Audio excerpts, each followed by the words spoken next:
Huy! Brownie! Sit! Uy! Q-Citizens! Oh! May nakagat ng aso? Ano yan? Bakit pinapahira ng bawang? Hindi totoo yan. Kayo ha, nagpapaniwala kayo sa mga ganyan. Ang Pilipinas po ay isa sa mataas na kaso ng rabies sa buong Asya. Sa dami ba naman ng ating mga fur babies at roaming dogs and cats? Kaya naman, dapat may alam tayo sa kung ano nga ba ang tama at totoo. Tara, basagin natin ang mga karaniwang paniniwala tungkol dito. Una, hindi po totoo na epektibo ang pagpahid ng bawang sa parte na kinagat ng hayop at pagpapadugo. Ang tamang gawin ay hugasan po ito ng maigi, balutin ng gasa kung may pagdurugo, at saka pumunta sa pinakamalapit na Animal Bites Center. Pangalawa, hindi lamang ang aso at pusa ang pwede magkaroon ng rabies. Lahat po ng warm-blooded animals o mammals ang maaaring magkaroon nito. Bukod sa aso at pusa, ang mga hayop na maaaring magkaroon ng rabies ay baka, kambing, unggoy, kabayo. Kaya, Q-Citizens, palaging isipin ang ating kaligtasan sa tuwing lalapitan ang ibang-ibang hayop. Pangatlo, hindi lamang sa kagat ng hayop maaaring mahawa sa rabies. Maaari kang magkaroon ng rabies sa pamamagitan ng saliva o laway na maaaring pumasok sa ating mata, bibig, open wound o sugat. Nako, Q-Citizens, kahit pala madilaan ka ng hayop, lalo na sa iyong sugat o basta makapasok sa loob ng katawan ay delikado. Pang-apat, hindi sa lahat ng pagkakataon ay agarang lalabas ang sintomas ng rabies. Mayroong mga kasong umaabot ng ilang araw, linggo, buwan, bago makita ang malalang sintomas.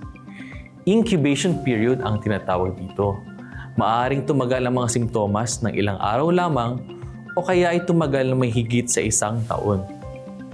Kabilang sa mga pangunahing simptomas ng rabies ay pananakit ng ulo o lagnat, panghihina, anxiety o pagkabalisa, pagkairita, chills, hirap sa pagtulog o insomnia, general feeling of unwellness o palaging masama ang pakiramdam, kawalan ng gana sa pagkain, pananakit at pamamaga ng lalamunan. Kapag tumagal, aabot ito sa tinatawag na acute neurologic period kung saan makakaranas ng mas malalang sintomas ang nakagat tulad ng agitation o malalang pagkabahala, hyperactivity, hyperventilation o hirap sa paghinga, matinding paglalaway, hydrophobia. Ito ay sintomas na maaring natatakot sa tubig, nahihirapang lumunok o kaya na may palaging nauuhaw. Partial paralysis na kadalas ay nagmumula sa parte na kinagat. Confusion o pagkalito. Pagsusuka ng dugo, aggression o pagiging agresibo. Hallucinations, seizures o kumbulsyon. Kaya Q-Citizens, maging alerto tayo kahit hindi tayo nakagat ng hayop. Maraming kaparehong sintomas ang rabies sa ibang sakit, kaya maaring hindi maagapan ang rabies kung sakaling mapabayaan ito. Panglima, hindi totoong walang lunas ang rabies. Mayroon tayong post-exposure prophylaxis na kailangan makuha agad kapag ikaw ay makagat, kung saan pipigilan nito ang pagkalat ng rabies sa katawan. Pang-anim, hindi totoong hindi kailangan ng ating mga fur babies ng bakuna kontra rabies kung sila ay nasa bahay lamang. Maaari pa rin silang magkaroon ng rabies sakaling ma-expose sa ibang hayop. Lagit-lagi, prevention is better than cure. Maging responsableng fur parent tayo at pabakunahan ang ating fur babies.